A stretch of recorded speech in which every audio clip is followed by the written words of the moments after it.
I'll turn it over. Maybe we'll start with Saron. Saron, who's a former student of mine, and I'm so happy that she's here with us today. Just tell us a little bit, very quickly, who you are, what you're up to, and one thing that has surprised you in your trajectory of entrepreneurship. Okay, hi everyone. So my name is Saron Machala and I graduated from Brown in 2019.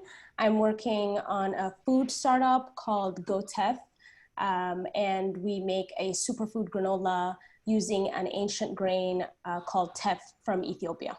And we target endurance athletes. And a little bit about a surprise, I guess, from my entrepreneurship journey so far is this is something I continue to learn and appreciate, is how much like people are your biggest resource when it comes to building a business.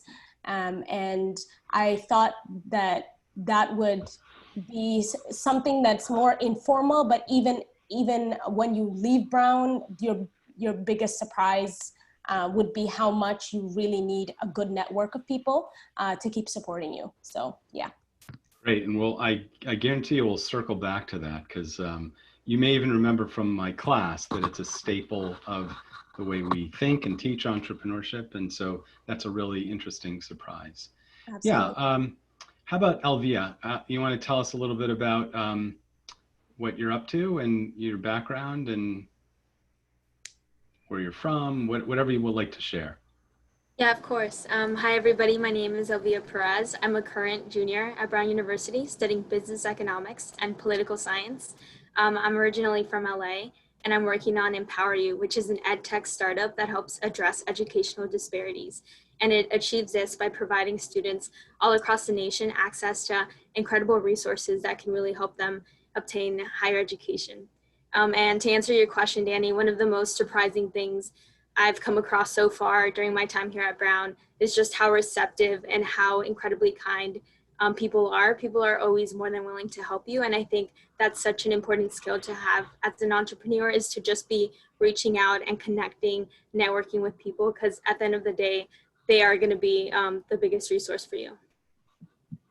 Great, and I know both you and Saron are alumni of our summer Accelerator B Lab, and maybe we'll get into that a little bit when we think about some of the resources that the Nelson Center has provided startups along the way.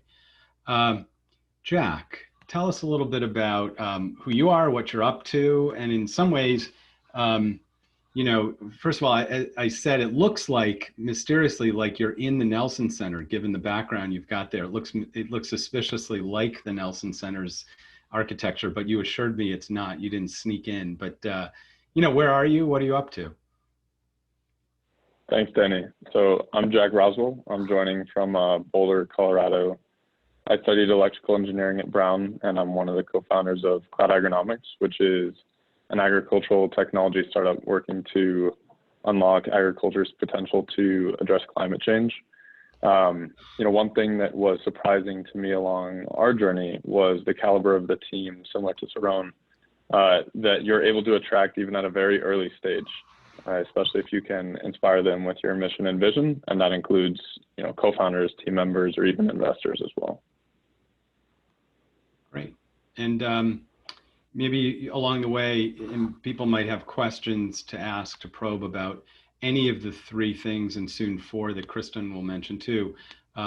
You can choose to answer the details or not, but I know you all have hit different milestones along the way. You've raised money of different amounts. And so you might offer that as insight to others who are here. But before I call on Kristen, I'll also encourage everybody to be thinking about questions you've got, comments you have, and you're welcome to. It's one of the interesting things I've noticed in teaching on Zoom, that you can have a parallel kind of community operating in the chat. So even now, if you have questions or themes that you'd like our panelists to cover, feel free to throw them in the chat, and we'll do our best to keep track of them. If you have specific questions for a specific panelist, that's fine. or if you have just a general theme that you'd like to know. I'd like to do that sooner than, cram them all in the end so that we can direct our conversation to issues and themes and questions that you have even right now. So be thinking of those, and they don't have to be perfectly crafted. They can be just a word or two of, I'd like to know, how did you balance school and startup? Or, what are the Nelson Center activities that you found most useful, or whatever. So Kristen, why don't you tell us a little bit about who you are and what you're up to? Yeah. Hi, everyone. I'm Kristen. I'm a senior at Brown studying computer science, and I'm actually Danny's teaching assistant for his class Engine 1010, the entrepreneurial process. It's my third semester TAing with Danny, so know him and a lot of the Nelson staff really well. I'm currently working on the Envision Accelerator, which is a virtual accelerator built by students, specifically for students, whether that be undergraduate or graduate students, to help diversify the entrepreneurship and venture capital world. So a lot of people know the statistics. Less than 1% of venture capital money goes to people of color, only 3% goes to females. And even though so many people know this, it's been pretty hard to shift that dynamic with people taking action and actually getting mentorship and capital into the hands of these people. So we ran our first accelerator cohort this summer. It was really awesome. We had 17 teams of the most diverse founders I've ever seen. Our applications are open now, so everyone apply. Really excited to have lots of great mentors back. Actually, Dave Fan, who's on the call here from Waterman Ventures, has been really helpful as a fundraising mentor for a lot of our teams.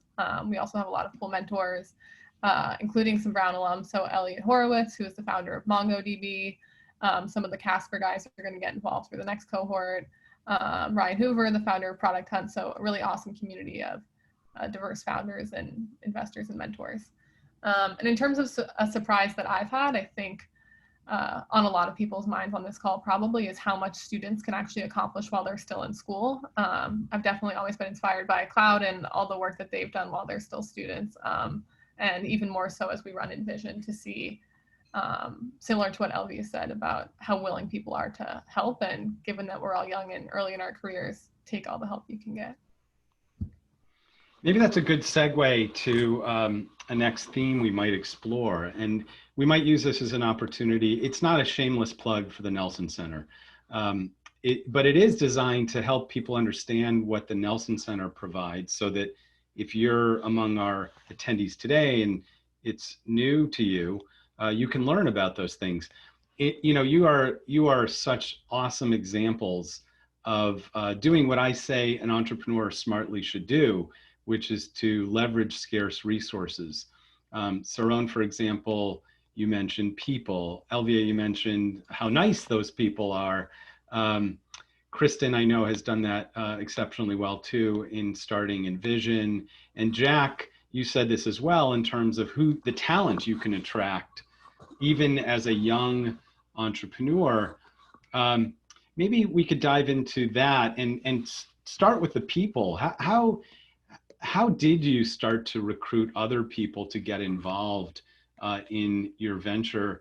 And maybe we'll start with you, Jack, because you could describe it in some really concrete terms. In fact, you were one of the founders, but you're actually not the CEO at this point, right? Exactly, yeah. So I actually met my two co-founders freshman year in an engineering class, and it took us a few years to reconnect and get started. But we took a year off Brown and also worked pretty hard while we were at Brown to build this out. And, as you mentioned, Danny, throughout college, we had very little resources. So we obviously didn't pay ourselves, and it was difficult to buy different hardware instrumentation necessary to really build out the scientific arm. But that's one of the reasons why we're so grateful to Brown, because, one of the amazing events that you put on is a Brown Venture Prize. So that was really some of the first capital that we got on, and that grant enabled us to launch and go towards investment and really demonstrate a proof of concept. And then in fact, even before outside, that, if you don't mind my nudging, I think we offered you a grant even before the Brown Venture Prize, right? It was one of our sustainability grants. In fact, I think yours was the first one we issued. You may want to mention that a little bit. Yeah, no, that's a good point. Brown has multiple tiers of grants, but we received the Expand and Explore grants, which allowed us to, similar to what they say, in addition to the sustainability one, explore a little bit more about the market. And you're a big fan, Danny, of bottom-up research and really trying to understand. We had this cool technology, but we weren't sure where to best apply it. And so Brown, in addition to the grants, though, the Nelson Center for Entrepreneurship has pretty spectacular mentoring. Everyone who works there, I know, works directly with startups at Brown and alumni to help them find, executives, connections, and investment. Great. And Saron, you mentioned that too, that was your surprise. I know there may have been many surprises, but I love thinking back to the first day of class when you and I met, and I think it was in Barris and Holly, and you just shot out of the cannon in class, and you made comments on the first day about the R&R case, and I could tell that you had fire in your gut about the way that you anticipated maybe learning about entrepreneurship and then translating it into doing something. But it's interesting to hear that for you, it was a surprise that you could, that you needed to, and that you could attract people to be involved. The reason I smile about that is the model I teach is one that starts with people. Mm-hmm. And there's other elements too, but the people are the most important thing, and having a diverse group who come from different points of view, different backgrounds, have different skill sets. So maybe tell us a little bit more the flavor around that surprise and the kinds of people you were able to attract, because you also went through all sorts of elements of what the Nelson Center provides, grants and BVP and B-Lab and the Hult Prize and travel. And so tell us a little bit about that range of things you were able to leverage. Absolutely. So I guess my experience has been very unique in that I think, I stayed in Rhode Island even after I graduated. I continue to use the resources within Rhode Island, because that's part of, in general, what I found is that at Brown, I did anything from Explore, Expand Grant to B-Lab to Brown Venture Prize to, you name it. I took your class. I took another entrepreneurship class, Lean Launchpad. I was literally involved in any and all ways of taking advantage of the resources at the Nelson. And it was really, really what set my trajectory off into entrepreneurship. But when I say it's surprising how people are your greatest resource, I mean it from the perspective of working with people, not just as your co-founders, but also as people who just want to advise you, who come on as mentors. And I come, from Ethiopia. So I know that things work based on who you know in a lot of ways, but I didn't expect it as much in America. I didn't expect that even in the US, in more formal settings, you will find that based on who you know, you can get further, and always reach out, always don't hesitate to ask for more. The worst case is that you get said no to, which is fine. So I think for me, it was surprising how much knowing people is the best way to get connected to more resources than I expected. And for GoTef, for instance, we didn't raise funds for equity yet, but all of the funding we've gotten so far have been through Accelerator programs and through things where we've applied ourselves so that we get connected into larger networks, even within Rhode Island. Great. And, Kristen, maybe you could shed a little bit of light on this in terms of the communities you're looking to engage to diversify who becomes an entrepreneur. The numbers are terrible in terms of people of color, women, on the investor side and on the entrepreneurship side. And as I say, one of the ways we're trying to change entrepreneurship, especially at Brown, is by changing the face of entrepreneurship and by diversifying in all ways who's on the investor side and who's on the entrepreneurship side.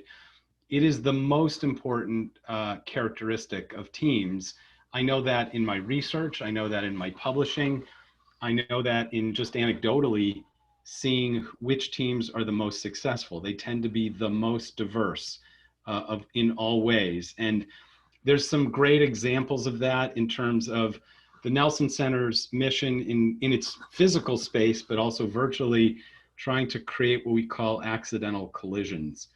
Collisions among people who might normally not connect with each other. So, Krista, maybe you could tell us a little bit about Envision and maybe what was your motivation for working on Envision, and where does it stand now, and where do you intend for it to go? Yeah, definitely. So like I said, we started in June, or maybe I didn't say that, but Envision is very, very young. We are a nonprofit, so we did incorporate as a 501c3.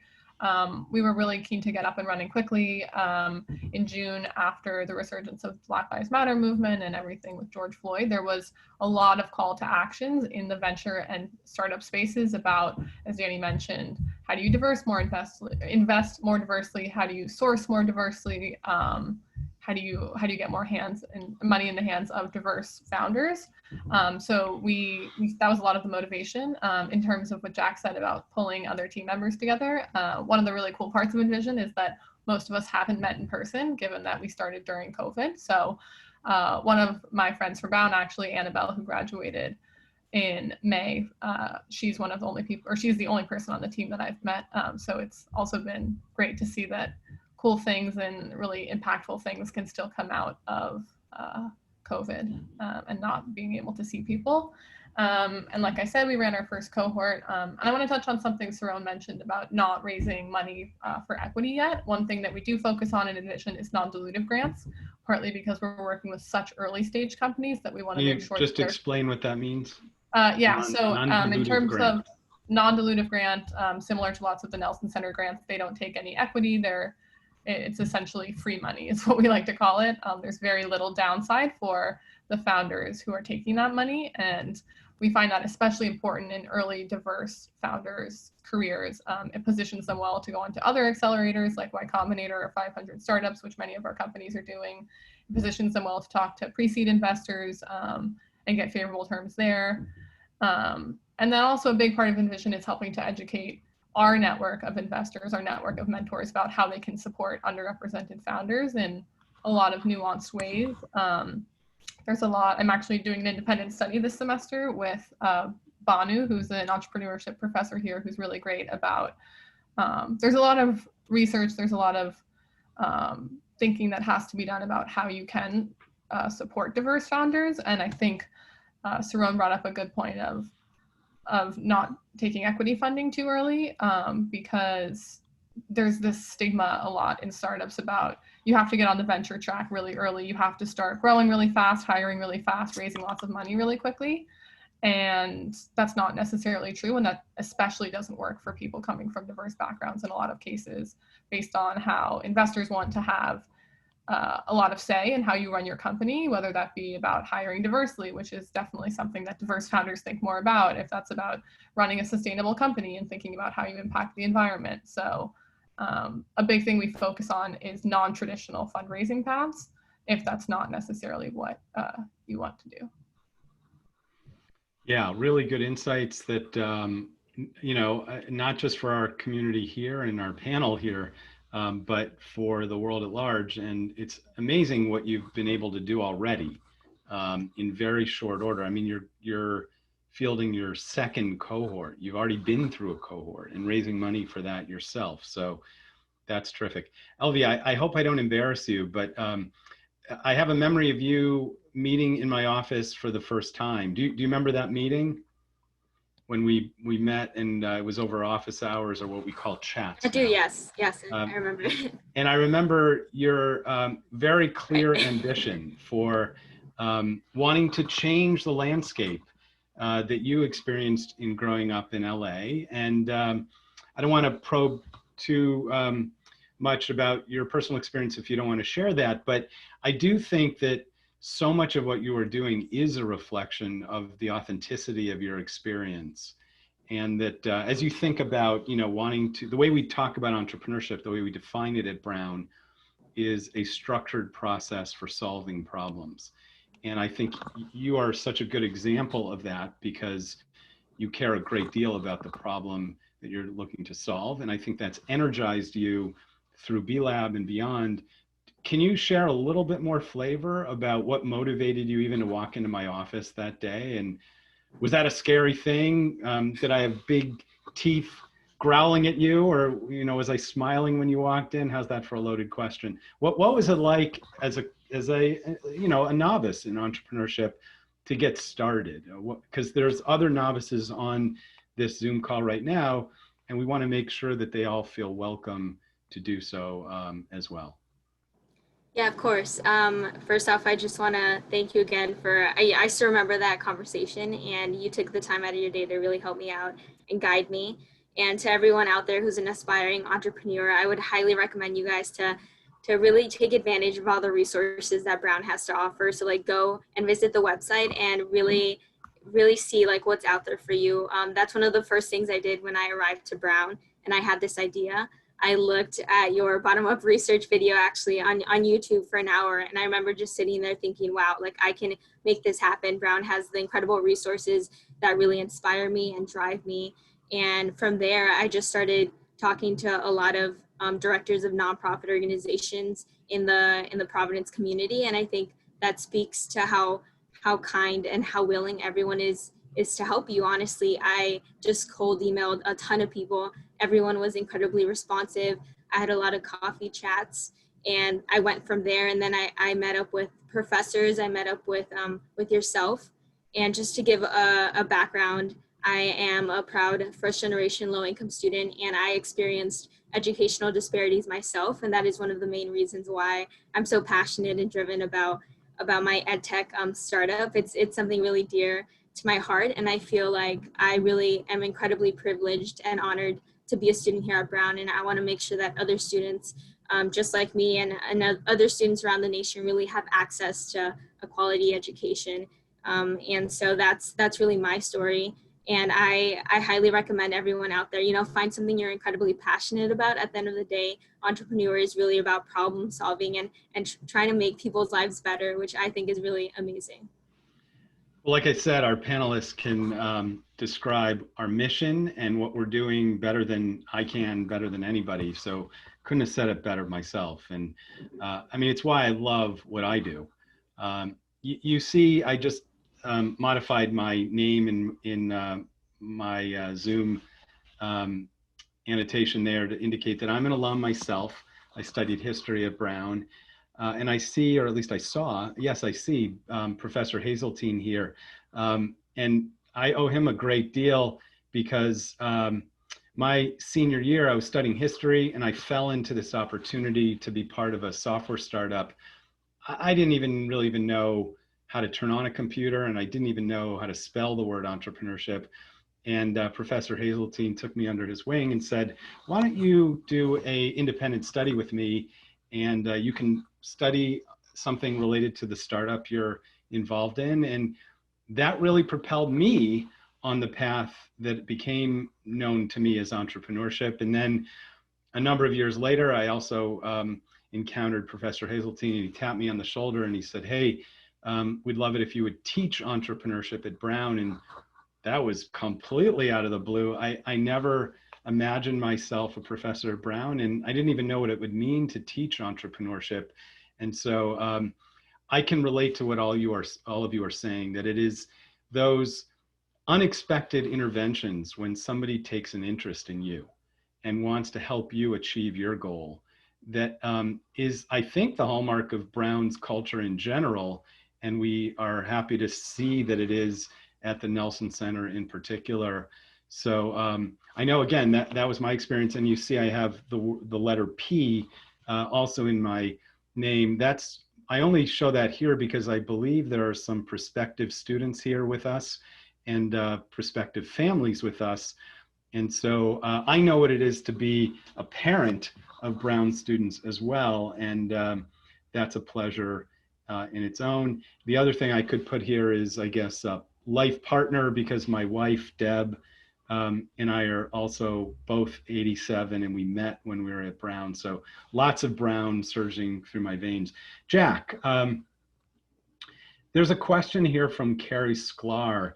Carrie, do you want to unmute yourself and tell Jack what's on your mind directly, or would you like me to paraphrase that for you?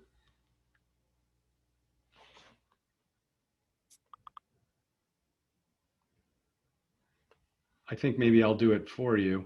Carrie asks a really good question, which is, how do you balance all this? It sounds like you guys are really active in entrepreneurship.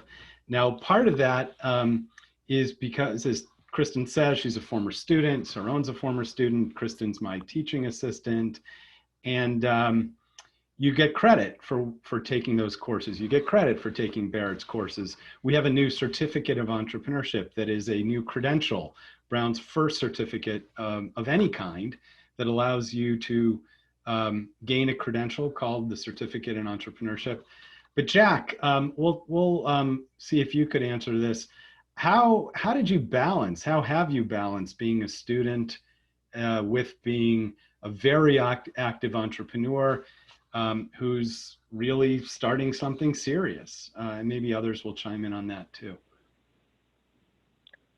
Yeah, I think it's really difficult to balance school and also to commit yourself to founding a business. But Brown has a lot of resources. So, I looked at the question. One of the reasons why we decided to, after taking a year off school, return to Brown is because college is a really unique environment to build out a business. You have this fusion of resources and ideas and community where you can find different co-founders.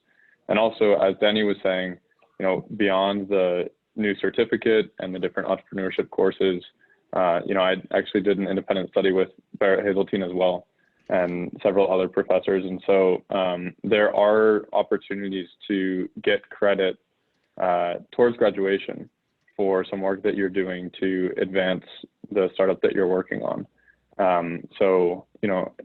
It's all about what Danny said, which is just balance. If you're really committed, you can work on your venture over the summer. You can work on it during the year with independent study. And then, as we did, you can also, if you really want to, take some serious time off school to build it out and also to explore the different applications. And I think that was part of what Carrie was asking. Did you take time off? I know there were a number of fateful discussions that you had with me, with Jonas, about, man, we're making so much progress, but I want to graduate, and how do I do both? And it felt like you had one foot in Boulder, one foot in Providence.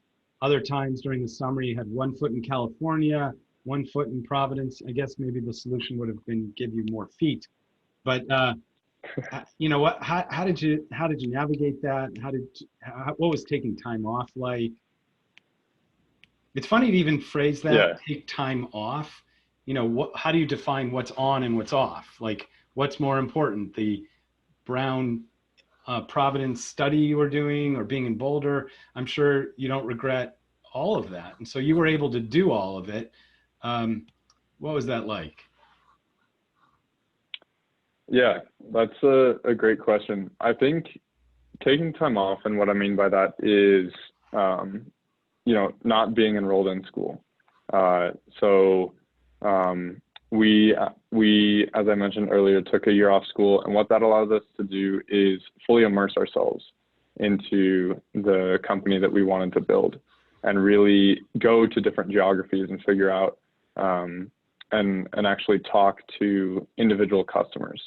And so I think that was very important for us at the time because we were making good progress. And one of the most important factors of the success of any company is timing. And so there's certain times within a startup's evolution where you really need to grab hold and ride whatever train is happening. With that being said, though, it is possible to balance school. It's just a matter of looking at the resources. Like, you need to understand that when you're in school, you might not be able to commit the same amount of hours, but you can still get a lot of value from the classes that are being taught at Brown. And the other thing I want to throw in too is I think you learn a tremendous amount from actually being a founder in areas that you otherwise wouldn't necessarily learn, whether it's finance or communication. You can kind of get your own MBA by actually going through the process of founding a company. So I think there's a lot of value in doing both at the same time. And again, I can personally relate to that. Maybe it gives me a little street cred with my students. And again, I think Barrett will, I don't know if he'll remember, but I certainly remember walking to his office my senior year. I had just gotten back from a year abroad in Israel, and I was faced with this opportunity to be part of this software startup. And I thought, well, how am I going to do both? I think it's part of the way that Brown fosters curiosity across any field. And whether you're doing, biotech research in a lab, or composing music in a studio, or doing artwork in collaboration with RISD, that's all what Brown encourages. And so we're operating in the same tradition. Sheila, you have a question you wanted to ask Jack, although maybe it would relate to others as well. Do you want to ask that? Can we have you unmute and just ask it? Maybe you could apply it to others, because we've given Jack a lot of airtime. We got to give him a little bit of a rest. But yeah, no, I'm thinking about Kristen and Elvie and, taking time off from school, and how you can even wrap your brain around that when you're trying to pay rent and groceries. Like, I'm just wondering if you had like hidden resources, for lack of another way of saying it, because I think taking that step for some people might be just so much harder. So Kristen and Elvia, could you speak to that a little bit? Yeah, I'm happy to start there. Sort of from personal experience, I'm happy to say or share that I've talked to Danny and some other people a number of times about taking some time off. I never ended up doing so, because I did figure out, like I mentioned, working on an independent study for Envision, really figuring out how to use Brown in the way that works for me the most. And I think you mentioned in the question family support, but another big thing that I focused on and that we focus on a lot at Envision is founder support. Being a founder can be a very lonely endeavor. That's one reason that people in general do advocate that if you're a solo founder, find co-founders, or if you're starting a company, really try to find co-founders before you do so. It's a lot of late nights. It's a lot of really hard work. You get a lot of no's before you get the one yes. So having the support, of course, from your family and friends, a lot of times I found that that's almost more difficult in some senses than having other founders to support me, because until you've really taken that leap, it's hard to empathize with the struggles you face, the responsibilities you have, and honestly how much of yourself you put into your venture. So I think finding mentors, I know that's a big thing that we focus on both at Envision and in Danny's class, recruiting people to supplement the gaps that your team has. Again, given that we're so young, supplementing that with industry experience, helping have people open their networks, and then honestly getting to meet people like Jack and Saron is always really great for me, just to talk about experiences. And then again, even more at Envision, having underrepresented founders talk to each other to validate their experiences, to understand that they're not alone in this journey. Yeah, really good insights. Elvia, did you want to add anything there? Yeah, just really quickly, I haven't had to take any time off yet. I've been able to really find the resources through Brown, whether it's like taking an independent study class with Professor Hazeltine, who is incredible, or just like looking towards extracurricular activities, organizations, mentors. I think Brown is really unique in the sense that you're really able to shape your time here into whatever you want and whatever best fits you. So that's really great. I'm so glad you phrased it that way, and I didn't prompt you to, but that really is one of the important reasons that the Nelson Center was founded, which was to provide resources to students that were never there when I was a student. We're not inventing entrepreneurship. What we're trying to do is make it more accessible to every Brown student, and in their Brown career while they're on campus. I'd say it's the exception that students feel compelled to take, quote, time off, because there's so many ways in which they can embark on entrepreneurship in the curriculum, outside the curriculum, and through very dedicated venture resources that were never there. And those are grants of small, medium, large sizes, as Jack said. Our summer accelerator, which was never there in my day, which pays you, provides income to you. Elvia and Saron experienced that. over the summer so that you don't have to worry about making money elsewhere. And if you're on financial aid, we provide a summer earnings waiver so that you don't even have to make the money up toward your financial aid package. Mentorship is really important. You all mentioned the people elements. And so you don't have to hire these people. You certainly don't have to pay them. They're coming out of the woodwork. We have over 500 Brown alumni who are diving into mentor and to be involved in other ways. We have a student-run Van Wickle Ventures venture fund that invests in Brown startups. The Brown Venture Prize competition allows you to win up to $50,000 to help fund your early stage needs. And so all sorts of unprecedented kinds of resources that make choosing whether you're going to do entrepreneurship at Brown or apart from Brown much less common of a dilemma, because you're welcome to do it here. Saron, I want to ask you a question which I think is on the minds of lots of students when they just walk in the actual or virtual Van Wickle gates. And that is, yeah, I love the idea of being an entrepreneur, but I'm not really sure if entrepreneurship is a problem-solving methodology, what problem I should focus on. You mentioned a little bit about GoTef and the focus of the product and the venture. How did you go about, just a quick answer, because we're going to try to get from everybody. How did you go about picking a problem to work on? Why TEF? In fact, what is TEF? Maybe you could explain it to people. I know because I eat it regularly, but thanks to you. But why that problem? Sure. So I'll try to keep this brief.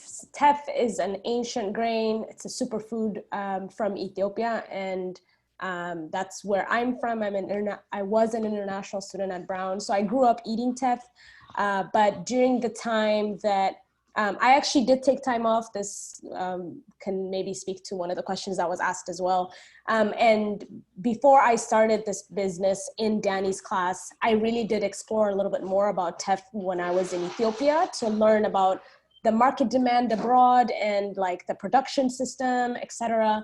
And why I chose that problem was because I knew that at my heart, I knew I wanted to do something that connects back to home for me, that solves a problem that relates back to home. So obviously I started researching how farmers grow this grain and what can be done better, and also just a way of making teff the way to introduce Ethiopia to the world differently than what it's known for. So I think for me, the problem I'm solving with teff has shifted a lot and continues to grow and shift and expand.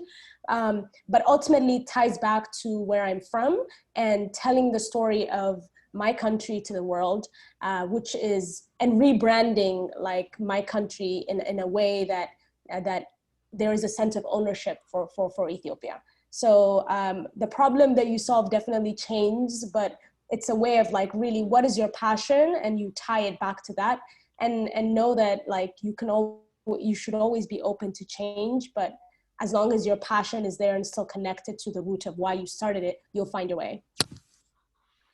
So I love hearing that. And I'm going to pause just because I've been typing in the chat to see if we could solicit questions, comments, issues that you'd like us to focus on. Feel free to put them in the chat. That's probably the easiest way. But if you have a question you'd like to just ask verbally, raise your virtual hand and we'll try to call on you as well. We're not going to devote a dedicated few minutes to questions. We're trying to sprinkle them in as we go, but I don't want anybody to feel unwelcome if we're not pausing. So if you have specific questions, it can be about anything related to entrepreneurship at Brown. It could be something related to the ventures or the experience that these wonderful students have had. You could ask any of the staff that you see here, my colleagues Liz and Sheila and Abby and Jonas. I don't think I missed any. I don't know if Alyssa is here, but so other questions that people have, just layer them into the chat. Kristen, you wanted to quickly say something about how you came across the problem that you were looking to solve, the why that underscores what Envision's about. Yeah, and I think in general, just as a student, when I came to Brown, I was really interested in becoming an entrepreneur in some sense, getting involved in the growing ecosystem that we have. And I struggled a lot with, how do I find co-founders, and how do I find a problem that I know, one, is worth solving, but also that I'm uniquely positioned to solve. I think that's something we specifically focus on at Envision, that, again, diverse founders do target problems that a lot of more or less diverse people experience. That definitely makes it harder to actually pitch your idea and storytell, because a lot of investors can't empathize with those problems that you are solving in a lot of ways. But in terms of why you want to, like Saron said, passion is the number one thing that I found with startups that I mentor, as well as what I'm working on. As a woman in venture, as a woman in computer science and tech, I have had experiences that have made me empathetic to these problems and make me want to help solve them. At the same time, as everyone's mentioned on this call, we're really lucky at Brown to have all of the resources we have, and part of our mission at Envision is targeting students that aren't at top tier schools. So we are having specific partnerships with HBCUs, historically Black colleges and universities, trying to expand into less prominent schools and people who have access to alumni networks and resources that we're so lucky to have at Brown. And one thing I like to say to a lot of the students I mentor is, what's going to get you to wake up on a Sunday and do this? I've had some investors ask me this in the past. I don't know enough about any of the other ones, but right, Saron mentioned Ethiopia and having the personal connection to her home country. As an engineer, Jack is uniquely positioned to solve what is a growing problem that Cloud is working on. So I think the market size is one thing we talked about with Danny. Is it something that's big enough to solve? Do a lot of other people face this problem? And then why do you feel so compelled that you're going to put in 40, 60, 80 hours a week to recruit other people, to have them join you on your vision, and So all good, really good insights that, you teach very actively to our class. I call you a co-teacher and not a teaching assistant. So there's a couple of really good questions in the chat, but I'd like to give Elvia an opportunity to tell us a little bit about maybe the perspective of the why for her venture. What was it that we like to say that our tagline, our mission at the Nelson Center is creating solutions with impact, or at least motivating you to create solutions with impact. What was it that motivated you, Elvia, to embark on the problem-solving mission you have been on? Yeah, that's a really great question. I would say my specific experiences. So I went to a large public high school. We had more than 500 students and only one college counselor. And what ended up happening is that, unfortunately, many of my peers didn't get the opportunity to sit down with the college counselor because she was overworked and really under-resourced. And so they didn't know how to go about the college application process, whether or not they would be able to afford it or how to apply. And unfortunately, because they were first generation low income students, oftentimes they didn't know where to start. And so I do have a lot of peers who unfortunately just ended up not going to college, and right now they're working full time to support their families. But I really do believe that education is one of the best ways to empower our communities and really the best form of social mobility in this nation. And so that's ultimately what inspired me. Is I know people who were in those positions, and I got lucky that I did have the opportunity to meet a friend who told me about Brown, and she was the one who encouraged me to apply. But at the end of the day, I don't think students should have to get lucky to really know about the resources out there, or know that they do have the potential to get access to a higher quality education. Awesome.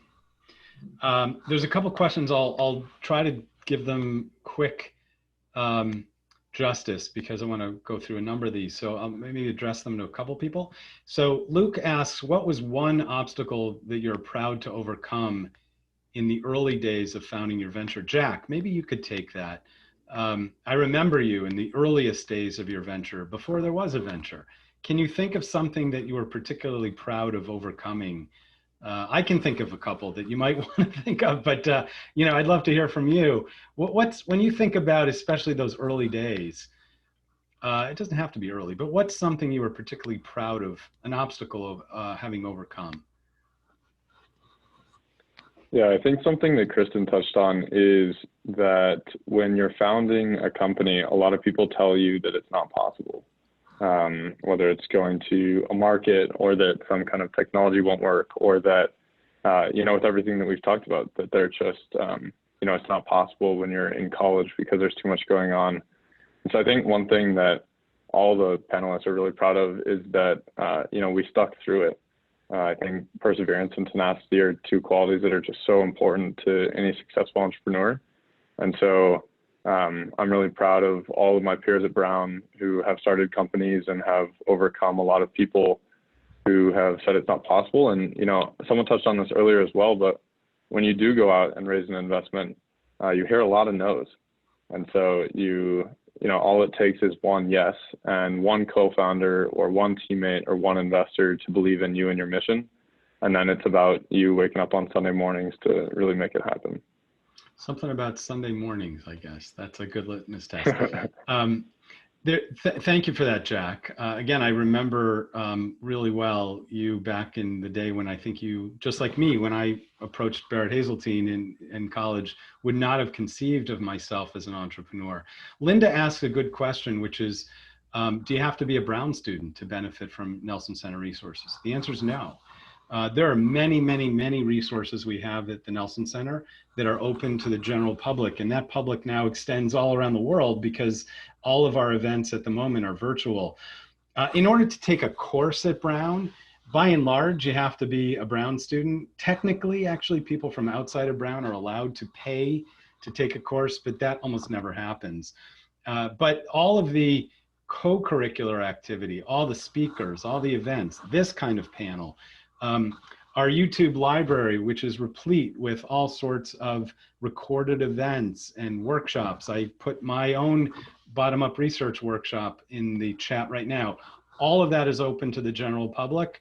We have lots of people, in general, we have lots of people here today who are not even affiliated with Brown. And again, I'm proud of the fact that that is now extending all over the world. Even pre-COVID, we were live streaming all of our events so that people could access them. Remember, another plug for the B-Lab Showcase next week, for which you have to sign up to get a ticket through the Nelson Center's website. Maybe Liz or Abby or Jonas could put the website again in the chat. All the venture resources that involve money are generally restricted to Brown or RISD students. It's not totally true because if you have a hybrid team, they can enter B-Lab over the summer, even if they're not all Brown students, but they don't all get money from Brown. We also have an international element to what we do where we will pay Brown students to go abroad to work in a startup in Sweden, in Germany, and in Berlin. And in, Sweden, Germany, and Tel Aviv, and throughout Israel. And then we also have programs where we take cohorts of students to international locations, including Madrid and London, and soon, we hope, COVID permitting, Tokyo. And so those are restricted to Brown students, but lots of the venture teaching opportunities outside the classroom, all of them are open to people unaffiliated with Brown. Saron, you volunteered to answer Carrie's question about why in college, and maybe that's a good place. I'll have to get the hook, which may be coming soon because we want to respect everybody's time. But if you could answer that question for Carrie, maybe that's a good place. We'll see where we end after you answer that. Why in college? Why do it now? Why not wait? Right. Okay. So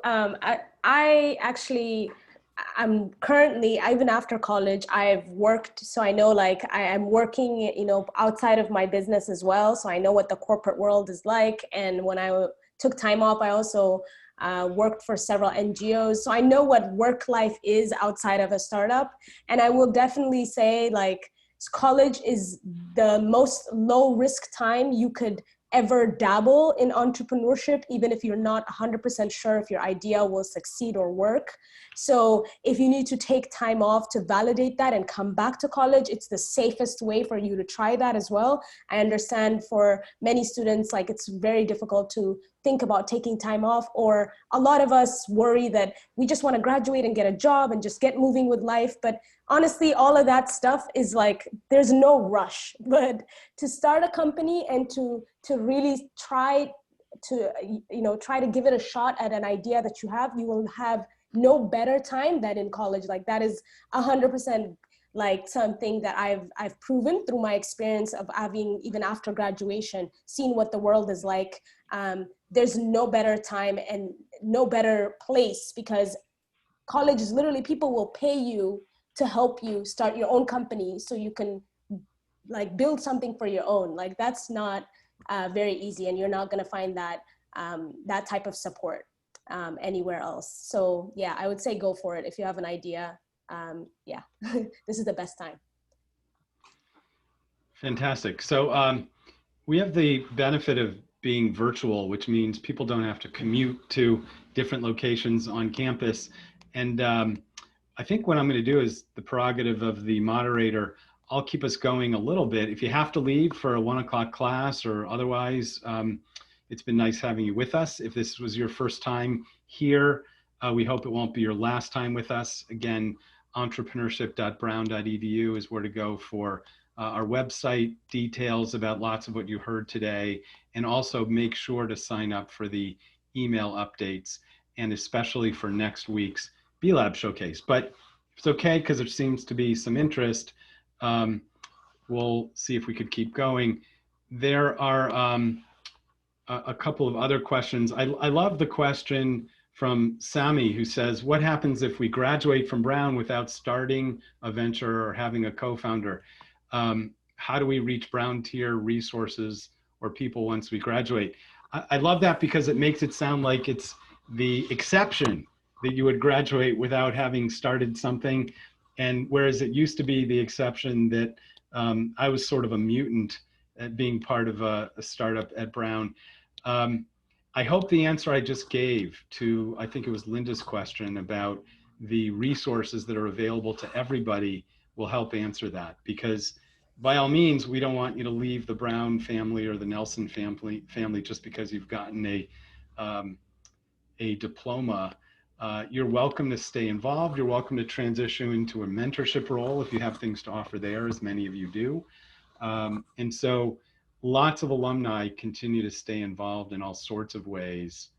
I don't know if there's anything any of my colleagues want to echo there about ways that alumni are involved, but Dave Fan, for example, who's part of Waterman Ventures, is here. He's a former student of mine. He is very involved in mentorship and making connections for aspiring entrepreneurs from Brown, and lots of good examples of that. So once part of the Nelson family, always part of the Nelson family. We're a small group now, so I wonder if there's anyone. Michael, you had a question, and then we will wrap up in a second, but I want to do it justice. Michael, do you want to ask your question directly of any particular panelist? Sure. So this is like a question any panelist can answer, but I was just wondering maybe what some of the founders would have done differently in their time at Brown, or any resources they wish they knew early on, or maybe something they could have done that would have avoided a failure or an obstacle they had to face.